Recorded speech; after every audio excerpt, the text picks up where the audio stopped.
Hi there, and welcome to the Speaking Your Brand podcast. I'm your host, Carol Cox. Today, I am thrilled to bring to you two women who are running for office in the Central Florida, Orlando area. We're going to dive into what it's like to run for office, what it's like to run for office as a woman, the newfound energy and enthusiasm around Kamala Harris being the presumptive Democratic nominee.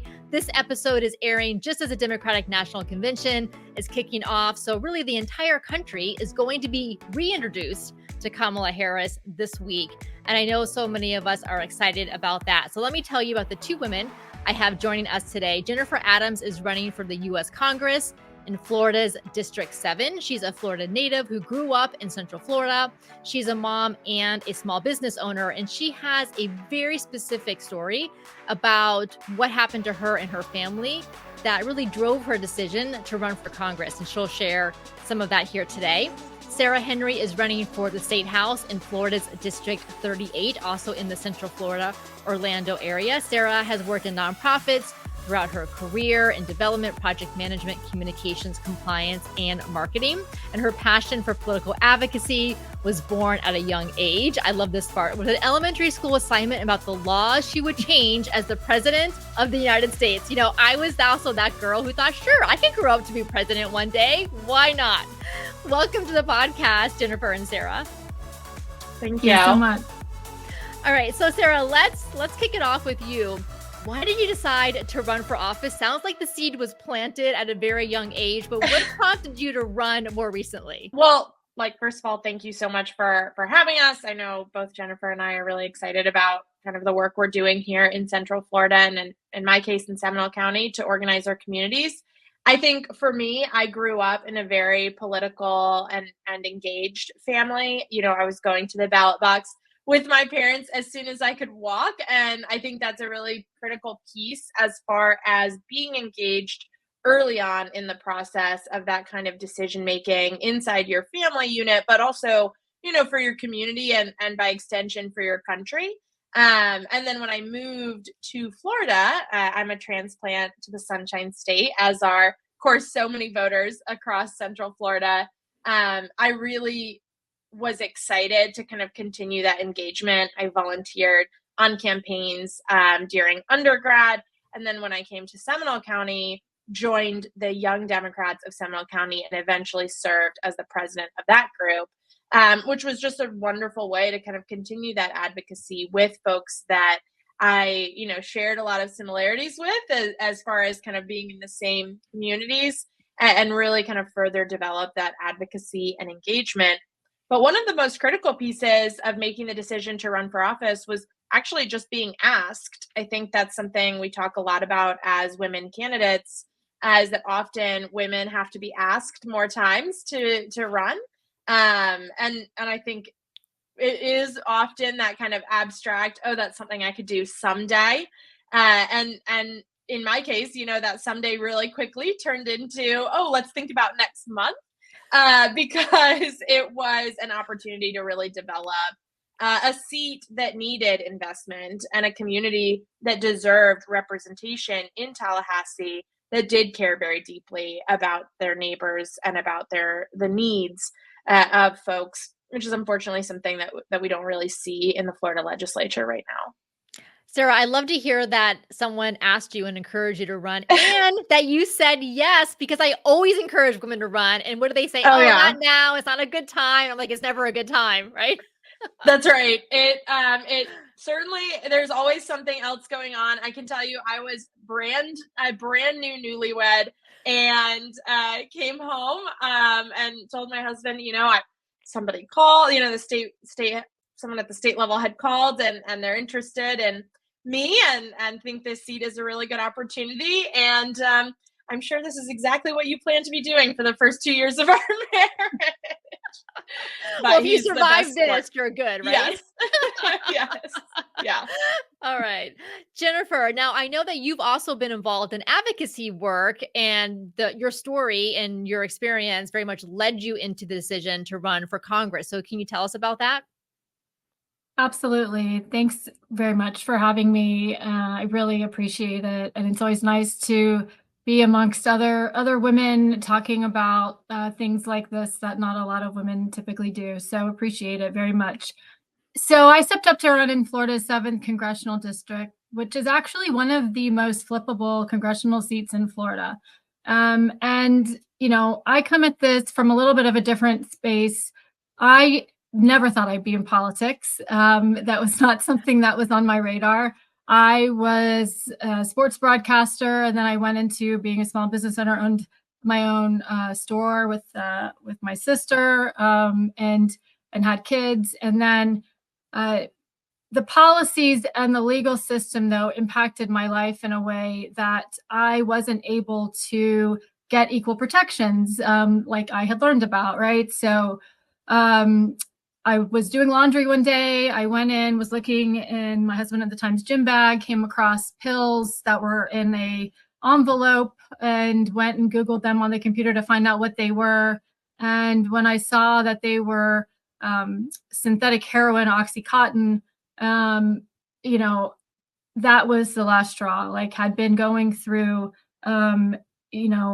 abuse and domestic violence, and kept getting the gamut of questions or statements from others. Well, either surely it can't be that bad, or, well, why don't you just leave? Or can you try to work it out? And all of these things. And that was my breaking point, knowing that I had young children and wasn't going to subject them to be around that, or think that that was a healthy relationship. So, and that's something that's not uncommon. I later came to find out that nearly 1 in 3 women will experience domestic violence in their lifetime. And so I knew that if it was happening to me, it was happening to others. And so I'm an action-oriented person. I grew up being a competitive athlete, and that was something that I always wanted to turn pain or an activity into something purpose-driven and having a greater goal. And so I ended up joining the League of Women Voters, and started doing advocacy work in that space. Went back to school and got master's degrees in policy and another in legal studies, became a Florida Supreme Court certified circuit court mediator, and helped write and get passed a bill last year in Florida with bipartisan support called Grayson's Law, that stemmed out of the unfortunate suicide and then death of a 4-year-old little boy whose mother tried to get a protective order, and by the time she did, it was too late. And so knowing that if we can get legislation passed here in Florida, we can do it anywhere. And so looked at different things. I've been asked to run for a couple different seats. And then when I looked into this congressional seat that used to be held by Congresswoman Stephanie Murphy, looked at the data, looked at the person who was in this seat, was like, this is a winnable seat. And you have to have the right candidate. You have to, a lot of things kind of have to align, right?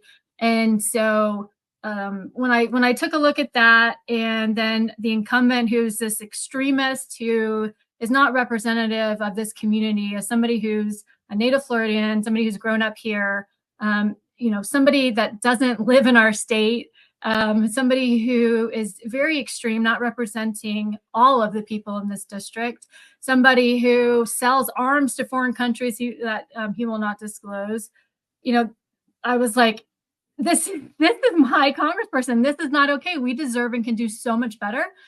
So I stepped up, and here we are. And so we've done a lot of work. We've been able to make a lot of progress. Recent polling shows we're already within the margin of error to win and beat this guy and take back this seat. And with abortion and reproductive, healthcare and freedoms being on the ballot in Florida, it's energized a lot of women and a lot of men who support women and believe in bodily autonomy and believe in equality for everybody. So just really, really thankful for the opportunity to have the platform to be able to talk about things that are impacting all of us, to then really put forward some common sense, right? Be collaborative, and to champion issues and solutions for the problems that all of us face every day. Well, Jennifer, well done. That was like your mini stump speech, which I have heard before because we did a workshop for you all and a debate prep session here in person in Orlando, which was a lot of fun. So let me dig into that a little bit about creating your stump speeches, because for the women who listen to this podcast, they're not necessarily running for office, although you should. If you're listening, this is your ask. You have three women who are now tapping you on the shoulder to do so. But even if you're not running for office or running for office yet, you still have to work on your messaging, your storytelling, putting together a cohesive idea, and persuading your audience. Now, obviously, Sarah and Jennifer have to persuade them to vote for them and to donate to them. So let me go back to you, Sarah. When you think about creating your stump speech, your message, you obviously have to tailor it to different audiences. And even in a way that those of us who are, say, doing business presentations, we don't have to tailor them quite the way that you do. So how do you approach that? And tell me about the different audiences that you have spoken to. Yeah, I think, well, we had a fantastic opportunity to kind of work together and hone some of these elements a little bit. I think when it comes to political speaking, there are so many unique audiences, even just within the same kind of groups. So, we could be speaking to donors more broadly, but that looks very different when it's a one-on-one conversation with a donor as opposed to when it's, speaking to an entire room of folks who could give, versus, with voters when we're speaking in a debate, as opposed to, showing up on someone's store. I think really when we speak one-to-one with folks, for me, it's important to tailor my message to what they care most deeply about. We know that, there are so many issues facing Floridians and folks here in Seminole County every day, that it's sometimes hard to narrow down what is going to be that number one issue that someone is, most concerned about that day. And for me, I typically start the conversation by asking, I feel like there's no way to really know until you've asked them. And certainly when you're at someone's store or having that kind of one-on-one phone call, being able to know what keeps them up at night lets us kind of hone our message, and the reason giving or voting is so critical now and this November, respectively. It really allows us to kind of build that conversation. And that does require keeping a lot of statistics in your head, for every issue that they might come up with. And for me, often it's, phone numbers either to our current representative or to the school board, or folks who can take action today to help kind of resolve the issues that folks are concerned about or start to address them. As well as kind of encouraging and showing what we can do when we do bring new leadership to Tallahassee, in order to address some of those issues. So I think that, really taking the time to understand the specific driver that an individual donor or voter has to either pull out that checkbook or get to the polls, really allows us to kind of build a little bit of a puzzle, to get to what they're kind of most going to be motivated by. And that's something, our standard, I try to keep a good understanding of 15 or 20 issues that my community is concerned about, and sort of what the next steps could be if we had stronger leadership, and then kind of build from there, especially in kind of those larger group rooms. We pull the 5 issues that we think folks in that space are going to be the most concerned about and build our speech around those. But it's definitely a lot of understanding and working hard to kind of understand what folks are worried about. And Sarah, I remember that one of the workshops, you had either a printout or note cards where you had like different parts of your speech, and you would kind of pick and choose based on who the audience was, right? Yes. Yeah. So the intro and the close remain very similar. Of course, I've been running for office. This is the second time I've run for this seat. And so there are some rooms that are about sick and tired of my intro stories. And so, sharing new stories from doors or experiences we've had on the campaign trail is much appreciated, I think, by some of my more frequent attendees. But yeah, as far as, some of the policy issues, we do try to build from a robust understanding down to kind of the couple of issues that are most critical that day. And often that comes, with what the headlines are too. Great. All right. And Jennifer, I remember that at the storytelling workshop that we did, we had each of you deliver a mini version of your stump speech, and you did that similar to what you did for us here. But then we had you say, okay, like, I want to hear that one moment, that one day where you realized that, well, the situation with your husband, where you had that breaking point where you said, like, no more, right? And then that eventually led you to run for office. And I remember when you told us that story of finding that envelope in his gym bag, and you said it just very similar to how you said it here today, you could hear a pin drop in the room of us as you shared that story. And we were like, yes, that is it. That's what you need to lead with, because that pulls us in and makes us understand you and relate to you and understand why this matters so much, not just to you and to your children, but for just so many other women and families out there. So how did it feel to tell that story, and how does it feel now to make it front and center of when you do to go and deliver and talk to different audiences? Yeah, so it's liberating in the sense that things at a certain time and point where, especially if you experience abuse, you feel ashamed, you feel like it was your fault. I mean, these are things that people, that people that experience it are told over and over and over and over again, right? Especially if you have a legal system that really is enabling abuse, right, instead of protecting individuals. So it's liberating in that sense. It's for somebody who's so used to advocating for others or advocating for my children, not advocating for myself. It that has taken some time to get used to talking about myself, but trying to connect it to the bigger picture, right, is something that is very powerful when it happens. But getting to that point, for me at least, wasn't very easy, right? Because I am a self-professed policy nerd. I love talking about like the numbers, the statistics, the research, all of that. But it takes that human connection, right? That part of it. And that's something that is really important, I would say, within connecting with people, within developing that brand, within getting people to want to listen to you. And at the same time, it's, for me, probably has been one of the most difficult things. Well, I am so grateful that you're doing it. I really do think you're helping so many people out there when they hear your story, and they, like you said, they know that they're not alone and not to feel shame about something like this. Now, I want us to talk about the importance of authenticity as a woman running for office, which has not always been easy for women. You know, like, we think, if you say the word politician, what comes to mind in your head, right? A guy, a white guy in a suit, right? Running for office, delivering his stump speech and his booming low voice, right? That is the image that we have.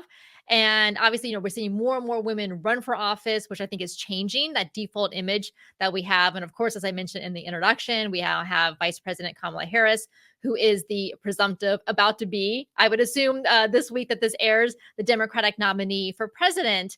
And I remember what I feel like we've come a long way, even since 2016, when Hillary Clinton ran for office as the first woman to run on a major party ticket as a nominee.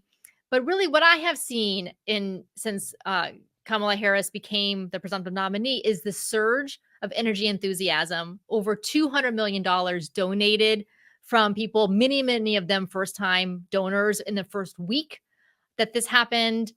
Tens of thousands of people coming out to volunteer, to organize for her. And then, of course, there's the memes, right? The coconut tree story, the brat song, all of those things. So, you know, thinking about you, Sarah and Jennifer, as a woman running for office, having a very public presence, having a very public voice, what have been maybe some of the advantages that you have had, and have there been any challenges that you have also faced? And Sarah, I'll start with you.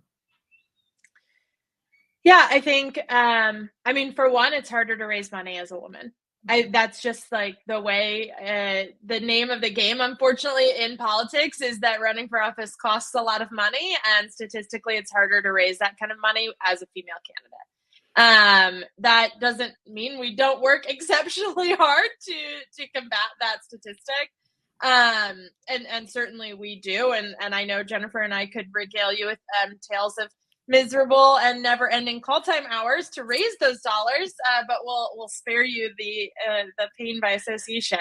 I think that when it comes to kind of being authentic, like I said, I have run for this seat twice. In 2022, I ran and lost by just 3,000 votes. So very, very close in a year that was pretty rough for challengers in Florida.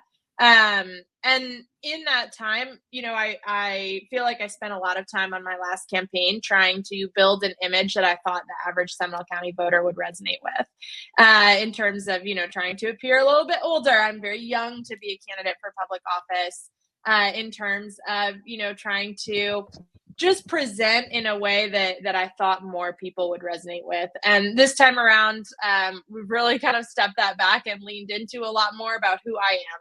Right. I am a young person. I am a newlywed. I am, someone who has a fair number of tattoos and a pierced nose, who, did move to Florida because I was 18 and thought I was, smarter than anybody else who had ever walked the planet.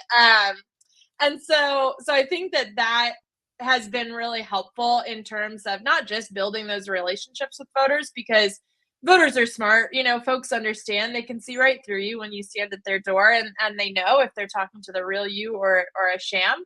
And so I think that has been one kind of key piece of why our voter outreach strategy this cycle has been so successful. And that and hard work, we've actually knocked on the doors of over 7,500 voters already. So that is kind of one key piece of that conversation. But I also think even with donors, it resonates. People want to feel like they can trust you with their money and trust that it's going to be invested in a way that's meaningful for the community, in a way that builds power in Tallahassee and in Washington, D.C.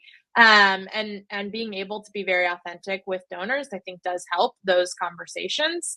And I think we're seeing it on the national level too. Folks, even just like the relationship between Vice President Harris and Doug, the relationship she has with her stepkids, I think like seeing that kind of helps us build a full picture of who she is, not just as a candidate, but as a woman and a loved one, and someone who is kind of that fearless leader. And I think that we're seeing that in it when it comes to voter and volunteer mobilization. I mean, of course, the money is incredible, but I actually think the more interesting statistics are the numbers of new volunteers. We saw 11,000 folks express interest in volunteering here in the state of Florida alone, since President Biden withdrew from the nomination. So I think that is really exciting. I know even just in our own races, we've had a couple of new volunteers show up in the last couple of weeks, and the Seminole County Democratic Party is seeing the same thing. Our office is like bursting at the seams when it comes to folks looking to phone bank and get involved with the campaign in some way. And I think that we're just kind of seeing that continued build of, local power supported by that kind of national shift in energy.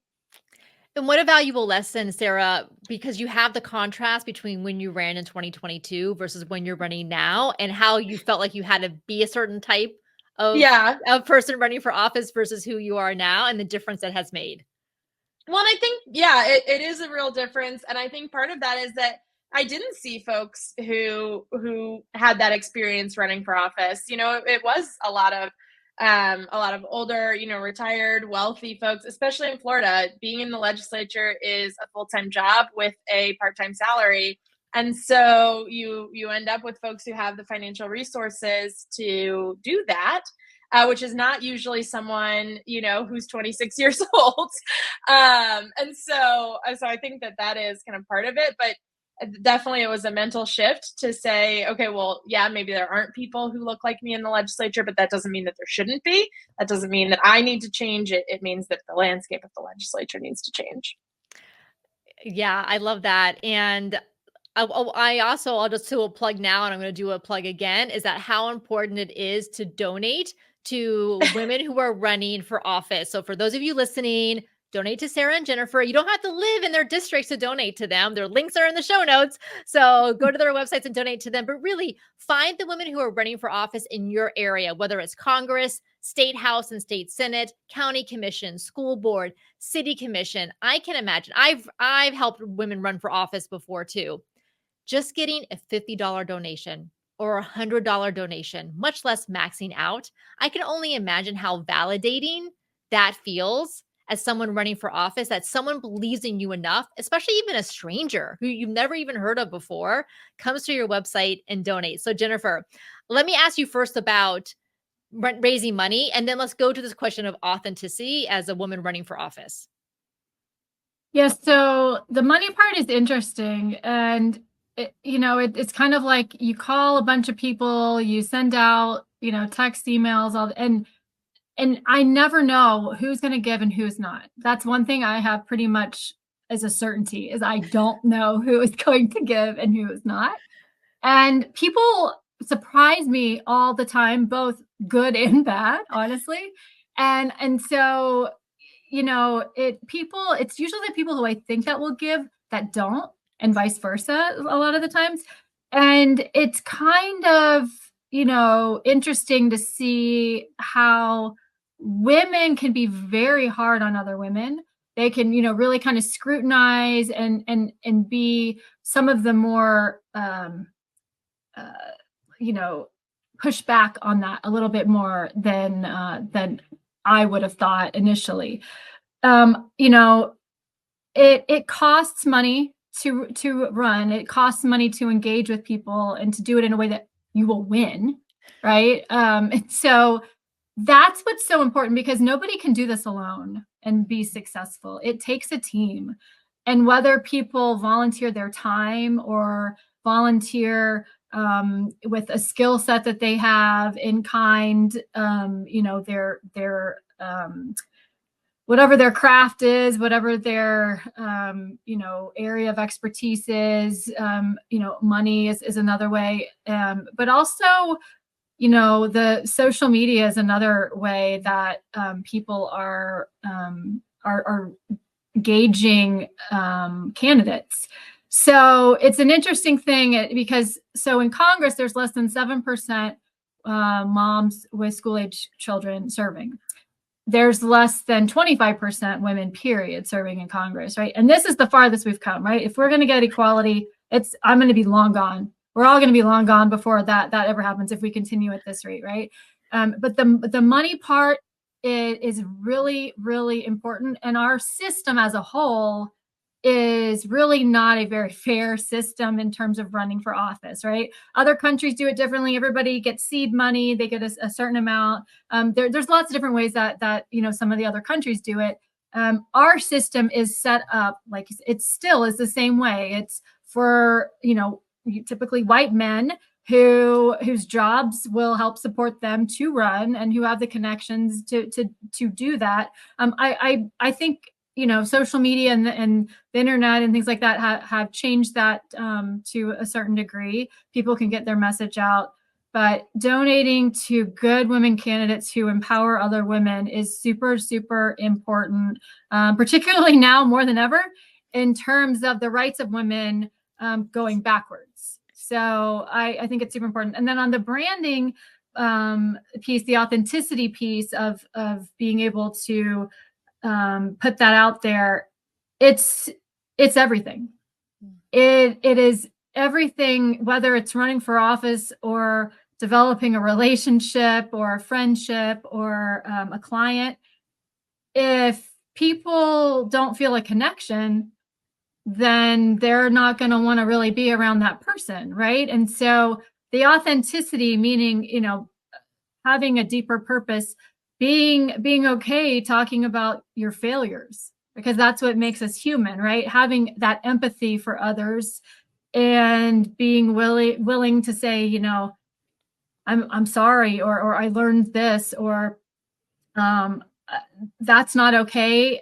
And then also being firm in the beliefs that people have, right? Instead of waffling or trying to, say yes and no at the same time or whatever, right? Mm-hmm. Kind of thing. And so I think people really being introspective. Again, I know as a mom, and as somebody who's always has always been looking out for my children's best needs, mine the majority of the time got put to the wayside.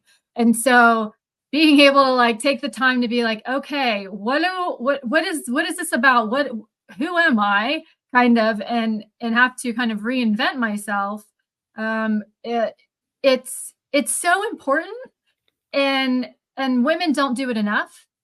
And so, and it's okay within that authenticity to talk about what it's like to be a woman doing these things. That's one thing that really bothers me, is when people are like, no, don't talk about that being a woman, or you need to include everybody. And I'm like, well, but I'm not everybody. So like, so I think that authentic piece in pushing back in a way that makes people kind of maybe go like shift in a little bit in that mentality. But at the same time, it's about finding that common ground, and showing things from other people's perspectives, I think is very important. And so being able to connect and find that common ground is super important within a campaign. It's super important for women to do. And I think it's probably one of the most critical components to a successful candidacy. Yeah. So Jennifer, thank you for all that. So several nuggets that I'm taking away from what you just explained is, well, first, I did an episode a couple months ago on impromptu speaking. And I know that so many of us are scared to death of thinking about not having everything prepared and written out. So I'll include a link to that in the show notes. But one of the things that I explained in that episode was that when you're really clear on your vision and your values, when you know what those are and you know who you are and what matters to you, and by extension, what may matter to your audience, you can do impromptu speaking. Now, is it going to be as eloquent as writing it down, with those flowery phrases that you want? No, but your audience doesn't care about that. They just want to hear something real and authentic and relatable from you. So I love that you said about knowing your why, like knowing that. So understanding your vision and your values and your mission, and then sharing that with your audience, I think is key. And you and Sarah and Jennifer have that. The second thing that you mentioned about authenticity is about building trust with others. And I feel like we can, like as humans, we're very good at having that kind of like, we can sense incongruence with someone pretty much off the bat when we're having a conversation with them. So I think that's really key as well. And then the other thing is going back to women donating to women candidates. My belief is that as women, we don't have the generational memory of our mothers and the women are in our lives growing up donating to candidates, period, much less donating to women. Whereas I feel like so many men kind of in their business circles, like they were used to supporting each other, helping each other out, donating to each other, running for office. And of course, not as many women ran, when my parents were growing up, much less my grandparents. So I'm optimistic that as more women like you run for office and we see more women donating to office and donating publicly and supporting women publicly, that we're helping future generations build that muscle memory, and it will get better. That's my hope. Yeah. All right. So that's my plug again for all of you listening to donate. Go find some women candidates to donate to. Emily's List is a national organization that supports pro-choice women who are running for office. I know they don't support federal candidates like Jennifer, but they do support state and local candidates like Sarah. So go to Emily's List. I'll include a link to that in the show notes as well, because that can help you to find some candidates besides Sarah and Jennifer, of course, to donate to. All right. So Sarah, you are on the ballot this November with the person who currently is the incumbent, who is in the seat. What parting words do you have for those who are listening here? How can we most help you besides donating? Yeah, I mean, of course, that's financial support is huge. You would never believe how much it costs to keep every volunteer in water and campaign T-shirts until you have to do it. So that's key. But I also think it's really about building a culture that empowers women to run for office. Women have to be asked 7 times to run, and we know that men not often even need to be asked. They just believe that folks need their opinions. And really what our communities need is members and legislators at every level, from county commission to even your city comptroller or clerk of the courts, all the way up to federal level, in Congress and the Senate, who understand what their community's needs are. And I think in many cases, the best people who do are the women leaders among us. So running for office is great, but also, volunteering in any capacity you can, I think, is really critical. Jennifer made a great point about giving kind of what you have and where giving from where you are. And taking advantage of those skills.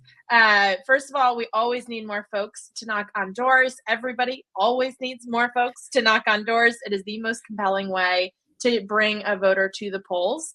And so finding a candidate that you believe in and asking how you can join their mission and really tap into that why, I think, is such a great way to engage, not just with my campaign, but with so many others. We have, folks who have volunteered their time to knock on doors, but also folks who have volunteered their skills as graphic designers or as event hosts who, have a connection to an event space, down to folks who, say, well, I can't do much for the campaign, but I know you're really busy. Can I meal prep some lasagna for you to keep in your freezer, right? Like, there's so many needs on a campaign that no matter kind of what your skills are, you will be able to kind of engage with a female candidate in your area who is kind of really working to bring that change. Other than that, the most important thing folks can do is vote, not just in November, but in all of their elections. I know Jennifer is going to speak to the importance of primary elections, but a lot of times city races are decided in that kind of primary time. It is the general election for your school board or your city council. And sometimes it's not even in the fall. A lot of folks have elections in March or April or January. And so plugging in to when every election is happening in your community and making sure that you vote up and down the entire ballot. A lot of times those local races are decided by just a couple of votes. You and your friends in your neighborhood or your mom's group or your walking club or your book club could really decide an election. And so just being plugged in and making sure that you're engaged on every election is really how we continue to build power for women in all of these spaces.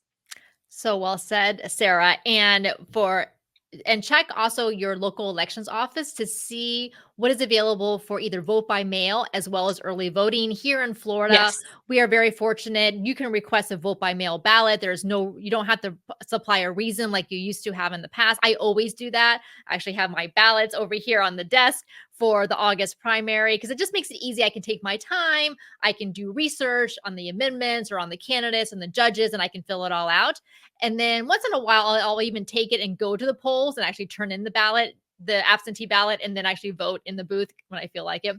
But so do that. Also, early voting. A lot of states now also have opportunities for you to vote in the days leading up to election day. So I know sometimes election day, you're working, you have childcare, you have well intentions to go and vote, and then something happens. So if you have an early voting opportunity in your area, definitely go and check that out. All right, Jennifer, you are on the primary ballot, which in Florida is on August 20th.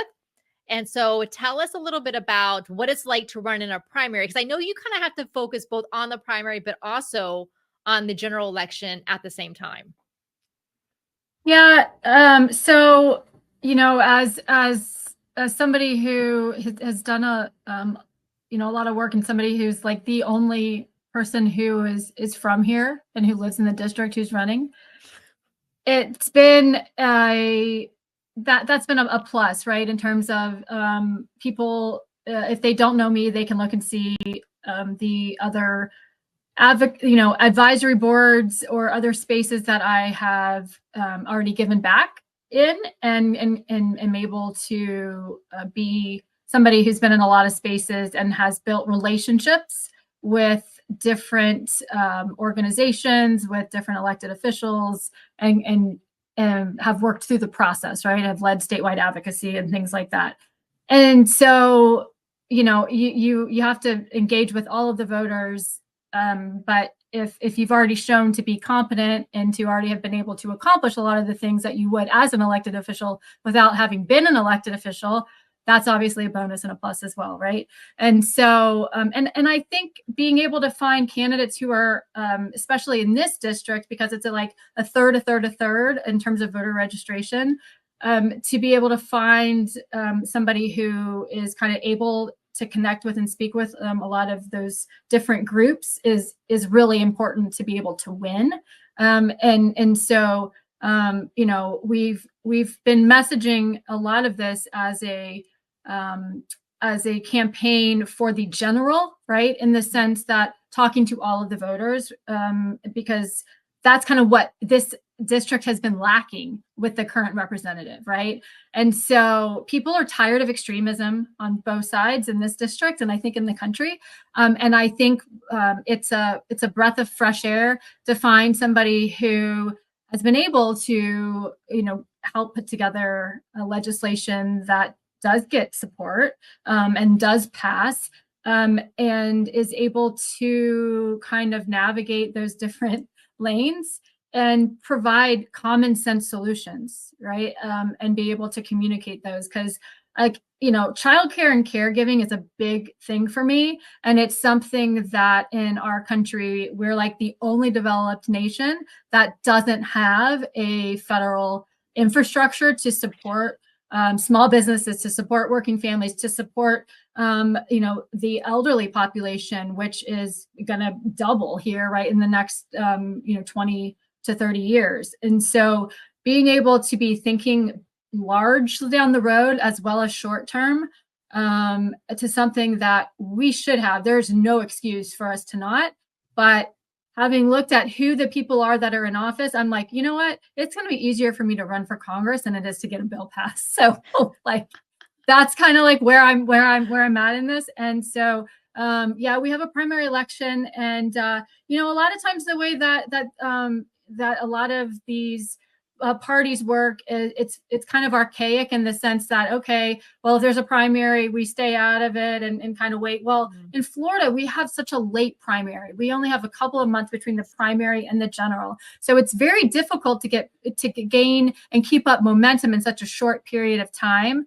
And so that's why there have been things like ghost candidates in the past in Florida, and you know, in these other races. Doesn't matter if it's a federal or state or local, more so on the state and federal side, because they are usually more of the party you know, races. But I think it's really important for people to engage as early as they can, to get the word out as early as they can, and to be able to gain and continue to pick up the momentum. And it's nice that more women are doing that, and kind of coming together and supporting one another. And we have some amazing female candidates right now who are like so sick and tired of just the draconian laws that have been passed and are not helping our communities. And like, I'm a mom on a mission. Like, I am so fed up with these things that are really the majority of our poverty. The biggest sector are single moms and kids. We have like almost 50% of the children in America live in poverty. That is so unacceptable. That's our future generation. And it just really ticks me off because like, that's what we should all be about, right? That's what makes us stronger. That's what makes us have a brighter future. And so we have to get like these self-serving performative politicians out. And so I'll get off my soapbox now, but I am like so fired up about this aspect of it, that this is why I stepped up to run, because it's because of my kids that I stepped up to run. It's not because of my kids that I don't run. All right, Jennifer, preach it. Get on your soapbox. You know, I tell clients all the time when I'm asking them questions, I'm like, what gets you fired up? What do you want to shout from your soapbox? And so clearly, you know what that is, Jennifer. And I love it. And I couldn't agree with you more. So for those of you listening, go to jenniferadamsforcongress.com. Also go to Sarah for FL, as in Florida, sarahforfl.com, to find out more about Jennifer and Sarah and to donate to their campaigns. If you would like to work with us here at Speaking Your Brand, we have our online program called the Thought Leader Academy. You can get all the details about that at speakingyourbrand.com/academy. We also have a one-day in-person workshop that we're holding here in Orlando, Florida, coming up on October 10th, where we're going to help you with your storytelling for your presentations and your delivery on our practice stage. It's going to be a lot of fun. You can get all of those details at speakingyourbrand.com/workshop. Thank you, Sarah and Jennifer, so much for coming on the podcast. It was such a pleasure to talk to you. Thanks so much. Appreciate it.